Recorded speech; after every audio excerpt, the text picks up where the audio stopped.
Dumarating po sa buhay ng isang tao at kailangan ng bawat isa sa atin ay dumating sa ganong tagpo na naiintindihan natin ang dahilan ng ating pag-iral. Why do we even exist? Ba't tayo nilikha ng Diyos? Para sa anong paraan? Para saan ba yung mga iba't ibang karanasan natin? Yung mga malalaki, yung mga maliliit, para saan ba lahat yun? May kinalaman po yan sa ating pag-aaral sa umagang ito.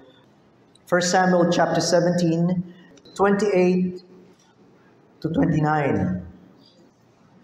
I'll read both in the English and then the Filipino version.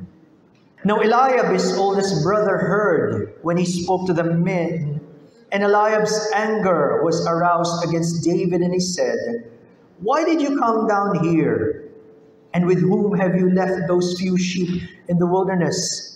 I know your pride and the insolence of your heart, for you have come down to see the battle." And David said, "What have I done now? Is there not a cause?" Tandaan niyo po yung phrase na yon. Sa Tagalog po. At narinig ni Eliab na kanyang pinakamatandang kapatid nang siya'y magsalita sa mga lalaki, at ang galit ni Eliab ay nag-alab laban kay David. At kaniyang sinabi, "Bakit ka lumusong dito? At kanino mo iniwan ang ilang tupa yaon sa ilang? Talastas ko ang iyong kahambugan at ang kalikutan ng iyong puso, sapagat ikaw ay lumusong upang iyong makita ang pagbabaka." At sinabi ni David, "Anong aking ginawa ngayon? Wala bang dahilan?" We've entitled this as, "Is there not a cause?" Wala bang dahilan? Dalawang bagay ang tatalakayin natin sa mensaheng ito. First of all, is the background of this story. Ano ba ang mga nangyari? Bakit nasabi niya ito? At pangalawa, ano ba ang tamang layunin o adhikain na dapat mayroon tayo? What is the right cause that we should have in life? Sa pagbasa natin ng talatang yan, siguro may mga ilan sa inyo na nahuhulaan nyo na kung ano ang kwento sa 1 Samuel chapter 17. Dito sa kabanatang ito ng 1 Samuel 17, ito yung napaka-famous story between David and Goliath. Napaka-epic battle, makasaysayan. At alam na natin ang kwento nito. Pero bago maganap yung eksaktong pakikipaglaban ni David kay Goliath, marami munang nangyari. At yun ang titingnan natin. Kung titingnan nyo sa kabanatang yan in verse number 4, ang mga Philistines na matagal ng kalaban ng Israel, meron silang tinatawag na champion. At kapag sinabing champion, ang ibig sabihin, siya yung middle person, tagapamagitan. Ang tawag sa kanya ay dueler, nakikipaglaban. The best among the best. Hindi siya ordinaryong mandirigma, yung pinakamagaling. At ang kanyang layunin, hamunin ang kabilang kampo para mag-raise up sila ng isa at sila lang dalawa ang maglalaban. In fact, mababasa niyo yun sa verses 8 and 9 of 1 Samuel 17. Anong sinabi niya doon? At siya'y tumayo, ito si Goliath, at humiyaw sa mga hukbo ng Israel at nagsabi sa kanila, "Bakit kayo'y lumabas, nagsihanay sa pakikipagbaka? Hindi ba ako'y Filisteo at kayo'y mga lingkod ni Saul? Pumili kayo ng isang lalaki sa inyo at pababain ninyo siya sa akin." Verse 9, "Kung siya'y makalaban sa akin at mapatay ako, magiging alipin nga ninyo kami. Ngunit kung ako'y manaiglaban sa kanya at mapatay ko siya, ay magiging alipin nga namin kayo at maglilingkod sa amin." Sa iba ang tawag dito, mano a mano, man to man combat. Parang napaka-logical, di ba? Bakit? Kaysa maubos ang buong army at maraming mamatay, ba't hindi isa na lang laban sa isa? At sila ang magdidikta, kapag nanalo yung isa, panalo yung buong bayan nila, maglilingkod ngayon yung kabilang na natalo. Napaka-logical. Now, magandang ideya kung meron ka na isang champion o napakagaling na mandirigma. At ang Philistines, meron yan. Pero yun ang problema. Walang ganoon ang taga-Israel. Now, nung dinescribe itong kanilang champion, dinescribe si Goliath as 6 cubits and a span. Now, tandaan nyo, yung cubit is about 18 inches. Simula sa siko hanggang sa dulong daliri. That's the average size. At yung span is dun sa hinlalaki hanggang sa hinliliit. Thumb to small finger, na nakabuka yung kamay. Kaya pag kinuwento daw, lumalabas na ang height nitong si Goliath is about 9 feet and 9 inches. Saka naman nakakita ng ganun. Talagang higante. Itsura pa lang matatakot ka na. No, hindi ko maiwasang maalala. Nung ako'y nag-aaral sa UST, at nakasalubong ko si EJ File. Kung nanonood kayo ng PBA, EJ File, ang kanyang height, 7 feet, 1 inch. Laki-laki ng bag. Papalabas na siya, ako papasok pa lang. Nakaganon ako. Ang pakiramdam ko, hanggang dito lang ako sa bewang. Isipin niyo yung ramdam ng mga tao na makakita ka ng halos 10 feet, giant. No wonder, takot na takot si King Saul at ang buong army of Israel. At binabanggit yan sa verses 11 to 24. Nagulat sila sa ganoong challenge. Sapagkat sanay ang bansang Israel makipaglaban, buong hukbo nila. Kahit gaano karami yan, sabay-sabay maglalaban, ngayon lang sila marahil nakarinig ng isa lang sa isa. Nagulat sila. Pero kung tutusin, kung merong isang pwedeng humarap, physical ang pag-uusapan iyon ay ang kanilang haring si Saul. Bakit? Ang description kay King Saul, lalo na nung bago pa siya maging hari, medyo mahihain pa siya nun. Pero ang description kay Saul, he was head above shoulders of other people. Literal. Pag ginamit niya yung term ngayon, ibig sabihin, mataas ka sa iba. Pero ito, totoong ganoon. At may mga nag-estimate na marahil siya ay 6 feet 9 inches. Matangkad pa rin by ordinary standard. Although malayo pa rin siya kay Goliath. Pero kung may tutuusing, pwedeng makipaglaban siya yon. Now, ito po ang pagpapatunay ng malungkot na kalagayan ng hari ng Israel at ng buong bansang Israel. Nakakalungkot. Bakit? Nung una, bago maganap ang labanang ito, ang tawag kay Saul, magaling na mandirigma, a great military leader from 1 Samuel 14:52. Marami siyang naipapanalong mga labanan. Pero nung umalis sa kanya ang Espiritu ng Diyos, nawala rin yung tapang. At masamang spirito ang gumagambala sa kanya, napalitan ng takot. Kaya sa panahon ito, takot na siya. My friends, as the Bible says, God has not given us the spirit of fear, but of power and of love and of a sound mind. Yan dapat ang karanasan ng isang Kristiyano na lumalakad sa Panginoon. Nasa kanya ang tapang ng Diyos. Pero nawala kay Saul. Hindi na siya sumusunod sa Panginoon. Kaya mapapasin niyo sana at this time, hindi na lang pinag-uusapan ng physical na labanan. This was actually a spiritual battle. Bakit? Yung kanilang champion na si Goliath, hinahamak ang bansang Israel. Nagsasalita siya ng masasakit na salita at hindi niya naiisip, iyon ay paghamak din sa Diyos. At walang sino man sa kanila sa bansang Israel ang handang lumaban sa kanya.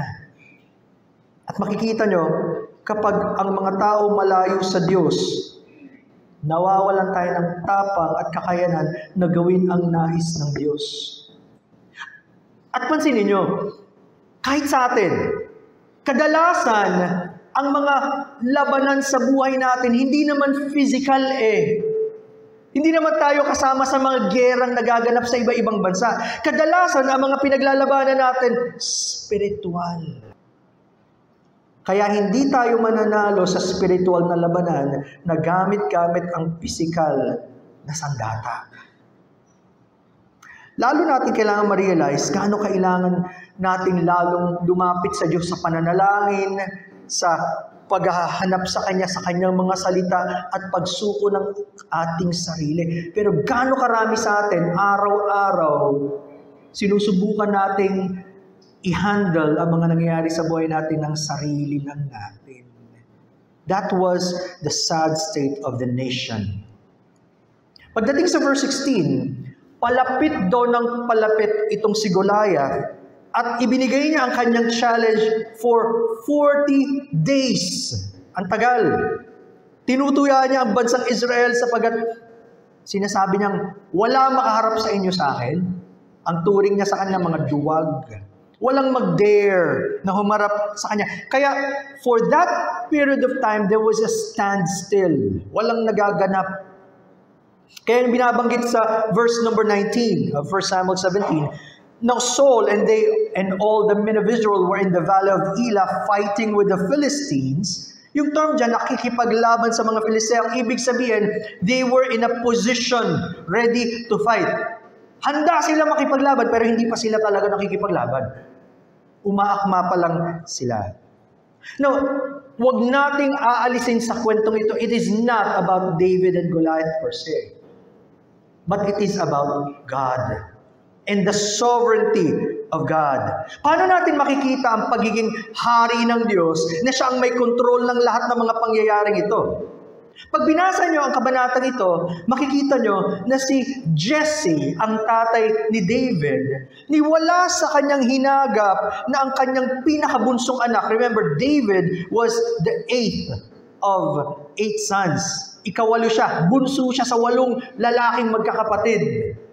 Pero ang point is, wala sa kanyang hinagap na mapapasabak yung anak niya, bakit pastol ka? Diyan ka sa mga hayop, huwag kang sumama sa kanila. Hindi naman mahirap magpastol hindi mo kailangan maging matalino, hindi mo kailangan ng degree, hindi kailangan galing ka, malakas ka, o matapang ka. Although, later on sasabihin ni David, nagawa niya ang lahat ng yun. Nang walang nakakakitang ibang tao. Kung paano nilabanan niya daw yung mga oso at yung leon na gustong pumatay sa kanyang inaalagaan, sabi niya in verse 36, ginawa niya yun ng tahimik. Ibig sabihin, ando doon na yung katapangang binibigay sa kanya ng Panginoon. And later on, yung experience na yun, na pagpapastol, magagamit ni Haring David kapag siya na ang hari ng Israel para pangunahan na yung mga tao. Again, another lesson. Huwag niyong babaliwalain yung mga karanasan niyo sa buhay. Sapagat hindi aksidenteng dinadala tayo ng Diyos sa particular na panahong iyan at sa mga sitwasyon yan because later on, hopefully, kung may natutunan tayo, magagamit natin yan. And that's what happened to David. Pero at this particular time, sa isip ni Jesse, yung 3 anak niya, si Eliab, si Abinadab, at Shammah, yung 3 panganay, sige, kayo ang sumabak sa labanan, tulungan niyo sa Haring Saul, maging bahagi kayo ng army, pero wag yang si Bunso. Ano naman magagawa niyan? Di ba? And di ba minsan ang mga parents, we are so protective of our children, sometimes we underestimate them. Bata pa yan ano naman ang kamuang mo. Sa palagay nyo, kailan ba matututo? Hindi ba pagbata? Tinuturuan na dapat ng salita ng Diyos. Hindi ka pa magsisiryosong turuan siya. Kailan pa pagka malaki na, may sarili ng isip? Or, tayo ba minamaliit din natin ang sarili natin? At yung kakaya na binigay ng Diyos, hindi ko kaya yan. Wag.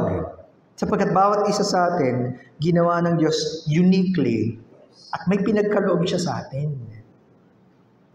Itong ginawa ng Diyos, inilagay ng Diyos sa puso at isip ni Jesse na ipadala itong si David. Simple lang naman ang kanyang plano. Magdala ka ng pagkain. Yun lang. Napakasimple, di ba? Sabi sa verse 17, at sinabi ni Jesse, sa Tagalog, ang layo, Isai. Sinabi ni Isai kay David na kanyang anak, dalhin mo ngayon sa iyong mga kapatid ang isang epa nitong trigo na sinangag at itong 10 tinapay at dalhin mong madali sa kampamento sa iyong mga kapatid. At dalhin mo ang 10 kesong ito sa kapitan ng kanilang libo. At tingnan mo kung ano ang kalagayan ng iyong mga kapatid at kumuha ka ng pinakakatunayan. Ibig sabihin, balita mo sa akin kung ano nangyari. Ganun lang. Pumunta ka, bigay mo, gusto niyang maging supportive sa army of Israel, sa kanyang mga anak, and then sabihin mo, remember, wala pang text, wala pang messenger, wala pang social media. Ang tanging parang malalaman niya kapag may nagbalita. Yun lang ang plano ni Jesse. But God had other plans. Iba ang plano ng Diyos. Totoo naman, di ba? Kadalasan, plano tayo ng plano, but have you ever taken time to seek God? And tinanong mo na ba ano ang plano niyo para sa akin, Panginoon? Hindi lang yung plano mo. Remember Isaiah 55:8, for my thoughts are not your thoughts, neither are your ways my ways, said the Lord. Yung plano ng Diyos, maaaring iba sa plano natin. Kaya kailangan natin palagi humihingi sa Panginoon. What happened pagkatapos siya utusan ng kanyang tatay? Magandang sabi sa verse 20. So David rose early in the morning, at si David ay bumangon maaga sa kinaumagaan at iniwan ang tupa na may isang tagapag-alaga at nagdala at yumaon na gaya ng iniutos sa kanya ni Isai, at siya'y naparoon sa kinaroroonan ng mga karo habang ang hukbo na lumalabas sa pakikipaglaban ay sumisigaw ng pakikipagbaka. Manotice nyo kaagad ang katangian ni David, madaling sumunod. May sinabi yung tatay, walang reklamo, gumising ng maaga, sinunod. At hindi ba sarap ma-develop, hindi lang syempre sa mga anak, isang sabi lang na magulang, at lalo naman kung wala namang masama sa sinasabi ng magulang, sumunod agad. At nadadala natin yung kahit tayo tumanda na. Pag tayo may boss, ayaw natin sumunod agad. Lalo naman pag merong sinabi ang Diyos, alam mo, gusto ng Diyos ipagawa sa iyo, anong gagawin natin? Panginoon, baka naman pwedeng sa susunod na lang. Or abala ko eh. Huwag maging mabilis pagdating sa pagsunod sa Panginoon. At makikita nyo, napakainam na nagpaplano in advance. Paano niya magagawa yun na pumunta sa camp, eh di may pag-iiwanan siya ng kanyang mga tupa. Diba? Proper planning helps us na maging mas maayos ang pagtakbo ng mga bagay-bagay. Pagdating ni David sa camp, mabilis tiningnan niya ang sitwasyon, gusto niyang alamin kung ano nangyari. At nalaman niya na itong si King Saul ay magbibigay ng gantimpala sa sino mang makakapatay sa kalabang ito, yung champion ng mga Philistines. But again, sa takot ng mga tao, walang isa man ang nag-volunteer.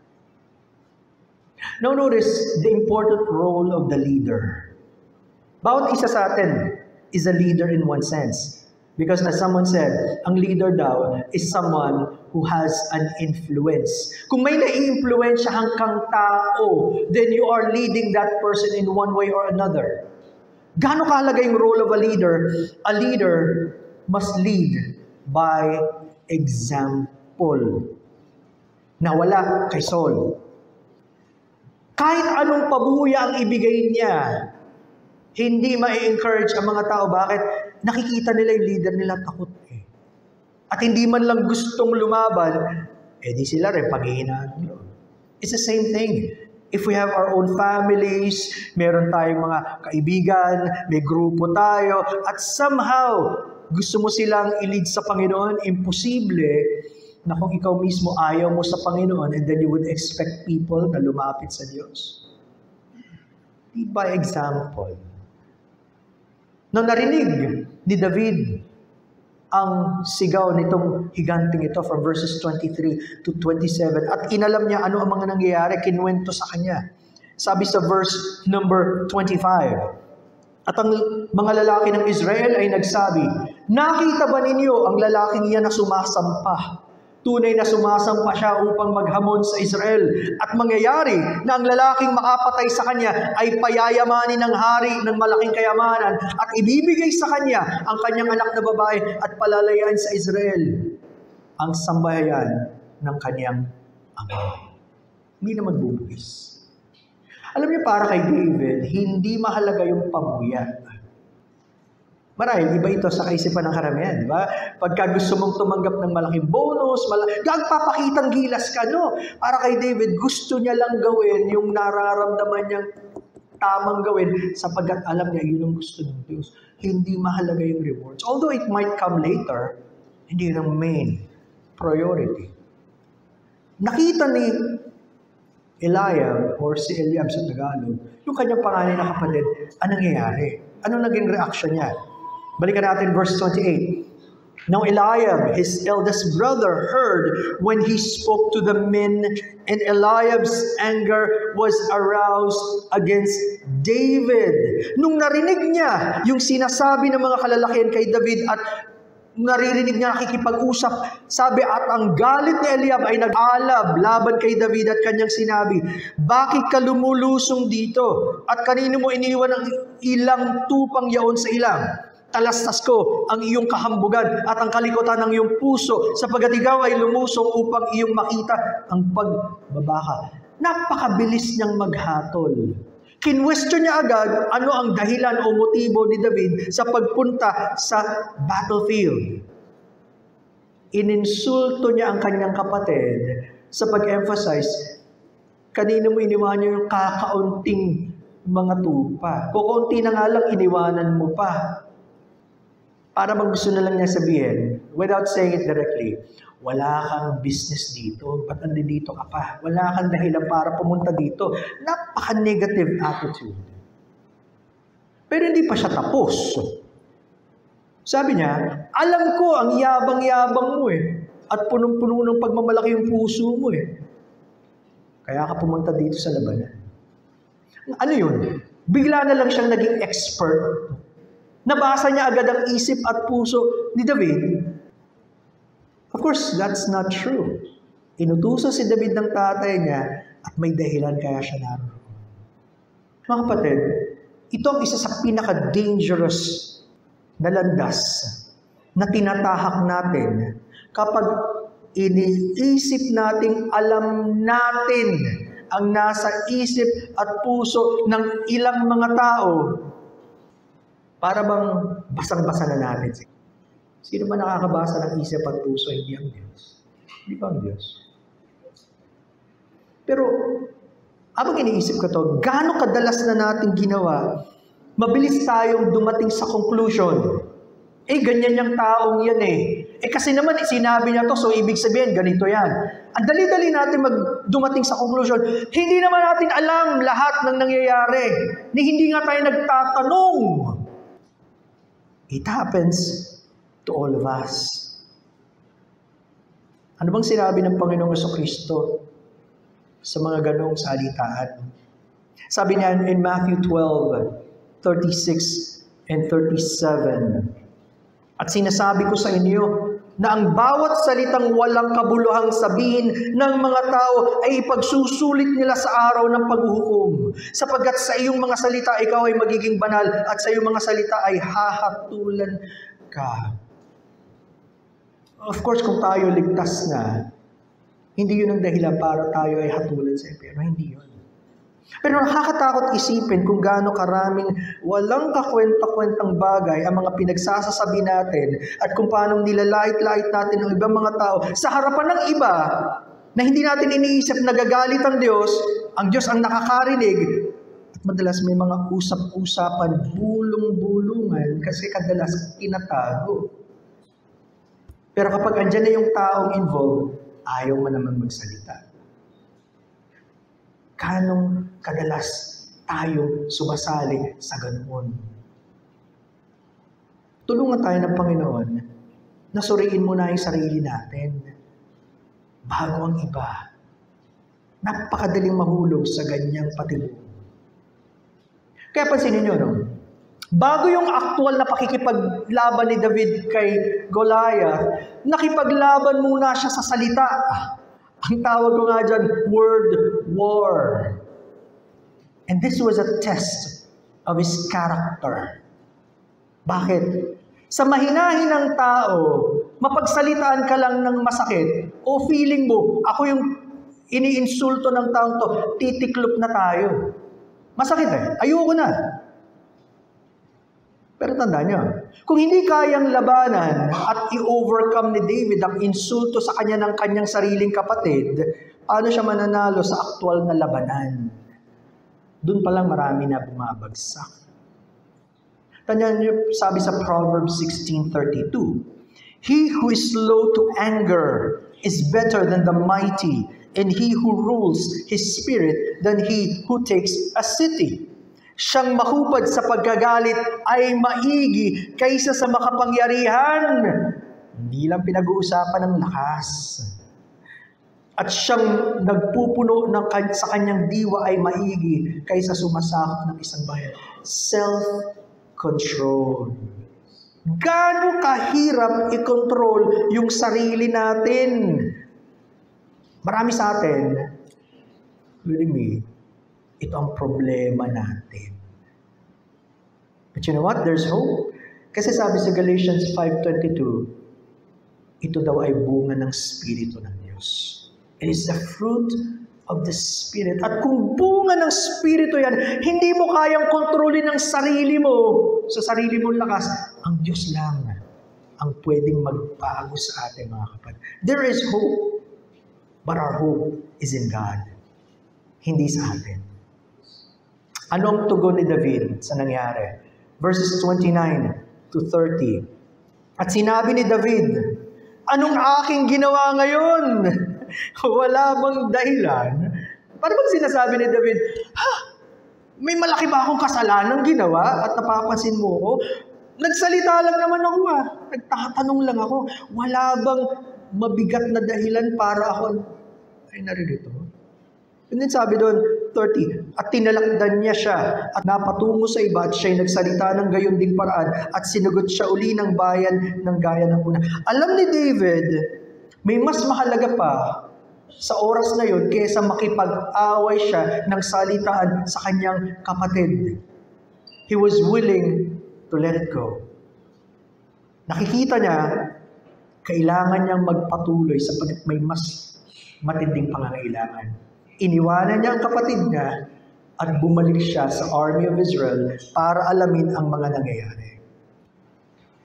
Muli, mga kapatid, gaano tayo madalas nadidistract o nababaling ang atensyon natin sa mga walang kakwenta-kwentang mga bagay. Diba? Madaling mag-init ang ulo natin, simpleng-simple lang. O kaya, hindi lang tayo nabate. Walang kakwenta-kwenta. At ito nagiging problema. Yung mga kapatid natin sa Panginoon, minsan akala natin kaaway natin. At nakalimutan natin ang totoong kaaway natin, ang dyablo at ang kampo ng kadiliman. Kaya hindi tayo magliwanag sa madilim na mundo. Masyado tayo involved sa napakaliliit na mga bagay, hindi naman dun sa pinaka gusto ng Diyos. Remember Ephesians 6:12? "For we wrestle not against flesh and blood, but against principalities, against powers, against the rulers of the darkness of this world, against spiritual wickedness in high places." Ang atin daw pakikipaglaban, hindi sa laman at dugo, kundi sa mga pamunuan, sa kapangyarihan, laban sa mga namamahala ng kadilimang ito sa sanlibutan, laban sa mga ukol sa spirito ng kasamaan sa mga dakong kaitaasan. At yan ang nangyayari sa mga tao na mas gusto nila sariling lakas, yung kanilang laman ang gumagana at hindi ang spirito ng Diyos ang may control. And let me add, gaano karami ng panahon at enerhiya ang sinayang natin sa mga ganong maliliit na mga usapin, sa pagsira sa ibang tao, yung pakikipagtalo, pero hindi naman natin ginagawa ang kalooban ng Diyos, hindi tayo natututong manalangin ng masigit, hindi na tayo nagbabasa ng kanyang mga salita, wala na tayong panahon na magbahagi ng salita niya, lalo na sa mga napapahamak. Kailan yung huling panahon na inikayat natin, in-encourage natin, at pinatatag natin ang kalooban ng bawat isa sa Panginoon? Nasaan tayo doon, mga kapatid? Kaya balikan natin yung tanong, is there not a cause?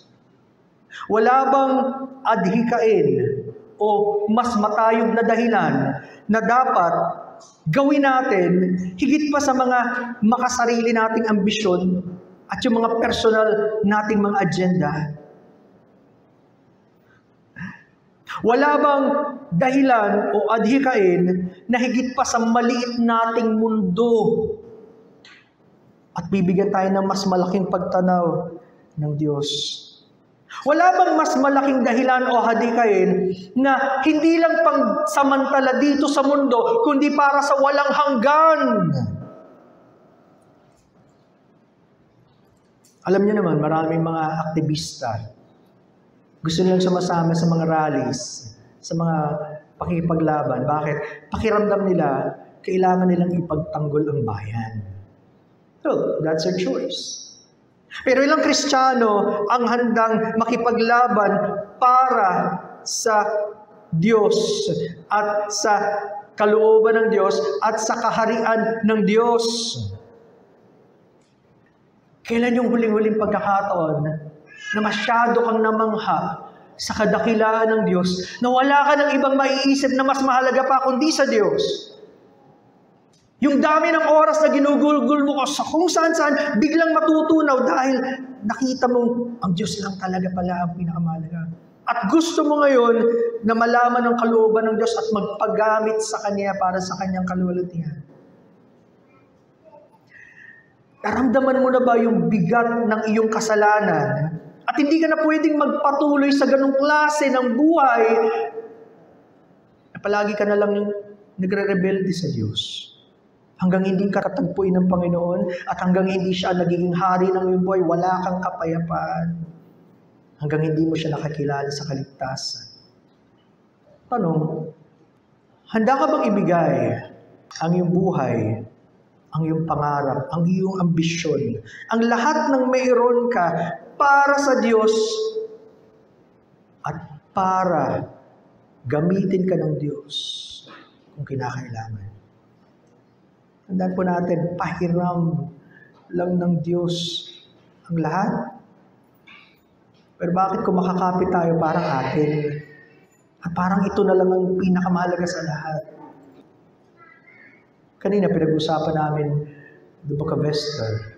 Pero kung matatandaan nyo, si Esther mismo, kailangan siyang i-challenge ni Mordecai na mag-isip, bakit ka ba naging reyna sa panahong ito? Natatakot siya na humarap sa hari sapagkat hindi daw siya pinapatawag, pwede siyang mamatay. Bagamat alam niya na may banta sa buhay ng kanyang bansang Israel, kanyang mga kababayan. At ito ang mga salita sa kanya ni Mordecai.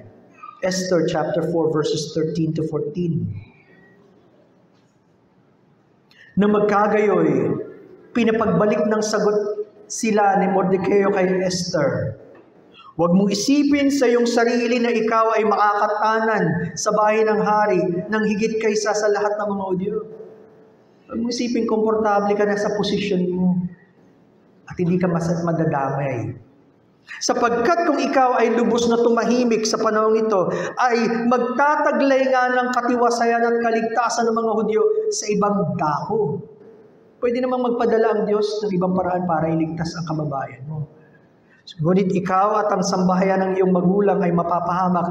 At sinong nakakaalam na kung kaya ka pinasapit sa kaharian ay dahil sa bagay na ito? Who knows whether you have come to the kingdom for such a time as this? Alam ng Diyos Bakit niya itinaas si Esther sa panahon yun para maging reyna, para magkaroon ng influence, positive influence, para mailigtas ang kanyang bayan. At alam din ng Diyos, bakit tayo nabubuhay sa panahon ito, bakit tayo nasa ganitong kalagayan, bakit ka nasa posisyong ganyan, sapagkat may gusto siyang gawin. May plano siya para sa bawat isa sa atin. Ang tanong, alam mo ba yun?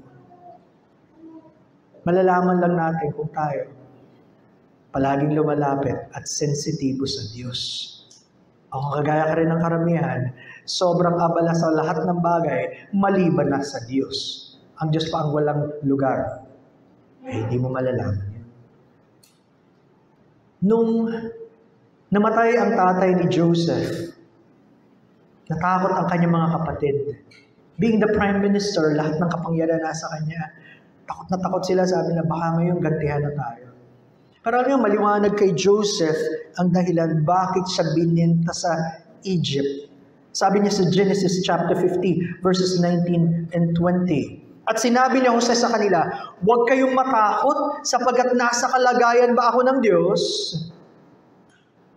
At tungkol sa inyo, ay inyong ipinalalagay na kasamaan laban sa akin, ngunit ipinalagay ng Diyos na kabutihan upang mangyari ang gaya sa araw na ito na iligtas ang buhay ng marami. You meant it for evil, God meant it for good. Again, the sovereignty of God. Papaano magtatanim ng galit at hinanakit si Jose sa kanyang mga kapatid, bagamat masama ang ginawa sa kanya, pero nakita niya plano ng Diyos lahat. Gagamitin siya ng Panginoon. Alam niyo, kaya naging handa si Joseph nung panahong kinakailangan sapagkat lahat yun naunawaan niyang plano ng Diyos. Hindi tayo magiging handa, mga kapatid, sa plano ng Diyos kung hindi tayo palaging malapit sa Diyos at hindi natin alam kung sino ang Diyos at ang kalooban ng Diyos. Mamimiss natin yung mga opportunities na binibigay ng Diyos kung palagi na lang ang tutok natin sa mga bagay na walang kinalaman sa kaharian ng Diyos. Sino ba ang ating ultimate example? Of course, our Lord Jesus Christ. At alam naman natin, bago pa dumating ang Panginoon, Jesucristo sa lupa, may plano ng Ama para sa Kanya. At alam niya yun, maliwanag sa kanya yun. Sabi sa Luke 19:10, for the Son of Man has come to seek and to save that which was lost. Kaya lahat ng kanyang ginawa, patungo doon sa paghahanap at pagliligtas ng mga nawawala. Sabi sa Mark 10:45, for even the Son of Man did not come to be served, but to serve and to give His life a ransom for many. Kaya handa siyang ibaba ang kanyang sarili para sa katubusan. Tandaan niyo, kung hindi ginawa ng Panginoon ang kalooban ng kanyang Ama, hindi siya nagpasako, wala tayong kaligtasan ngayon. At ikaw ba, nauunawaan mo ba na tanging ang kaligtasan ay nasa Panginoong Jesucristo lamang? Ano ang umahadlang sa'yo kung hindi ka pa Kristiyano para lumapit sa Panginoon at magsabing, Panginoon, ako rin. Ang dami kong kasalanan pero kailangan ko kayo, iligtas niyo po ako. Anong umahadlang sa'yo? Tandaan niyo, wala nang mas hahalaga pa sa buhay kundi yung totoong makilala mo ang tagapagligtas. Doon pa lang magsisimula ang kahulugan ng buhay. Now, sa mga nagsasabing Kristiyano, ano naman ang umahadlang sa atin para mas malalim nating makilala ang Diyos at malaman natin ang Kanyang kalooban para sa atin sa araw-araw, para sa Kanyang kaluwalhatian, para sa Kanyang kaharian. Marahil marami sa atin na kahit mga Christians, masyado na tayong nalihis sa pinakadahilan. Bakit kailangan magpakilala ang Diyos sa buhay natin? Pero kay Apostle Paul, maliwanag yun. Sabi niya sa Acts 20:24, but none of these things move me, neither count I my life dear unto myself, so that I might finish my course with joy, and the ministry which I have received of the Lord Jesus, to testify the gospel of the grace of God. Kahit na buhay niya, hindi pwedeng maging hadlang para matupad niya ang kalooban ng Diyos. At nagawa nga niya hanggang sa katapus-tapusan. Kilala mo bang Diyos ng personal? Alam mo ba ang kalooban niya para sa'yo? At yun ba ang gusto mong maganap sa'yo?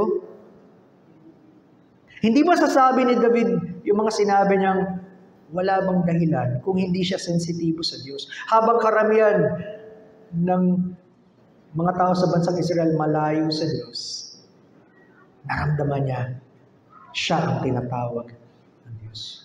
At ang pinanghawakan niya, yung kanyang statement in 1 Samuel 17:47, "Then all this assembly shall know that the Lord does not save with sword and spear, for the battle is the Lord's, and He will give you into your hands." Pagkatapos, sinasabi niya kay Goliath, pagkatapos na matalo kita, malalaman ng lahat, hindi ang Diyos gumagamit ng paraan ng tao, sapagkat ang labanan ay sa Panginoon. Patuloy pa ba tayong nakikipaglaban sa sarili nating paraan, mga kapatid? O nakikita natin, mas kailangan nating kilalanin ng Diyos at sumuko sa Diyos. At makita natin siya ang nakikipaglaban para sa atin. At handa tayong magpagamit sa Kanya anuman ang ibig sabihin po. My friends, naway nangungusap ang Diyos sa atin at nawa ilahapat ng Diyos sa ating puso at isip anuman ang ating kalagayan na siya ang kailangan natin. Kung yan man ay kaligtasan, kung yan man ay pagsusuko ng ating buhay, kung yan man ay pagsunod sa Kanya ng buo, ano man yan. Sana kasama ka doon sa kakausapin ng Panginoon sa umaga. Let's pray. Almighty Father, how we need you. Totoo, Panginoon,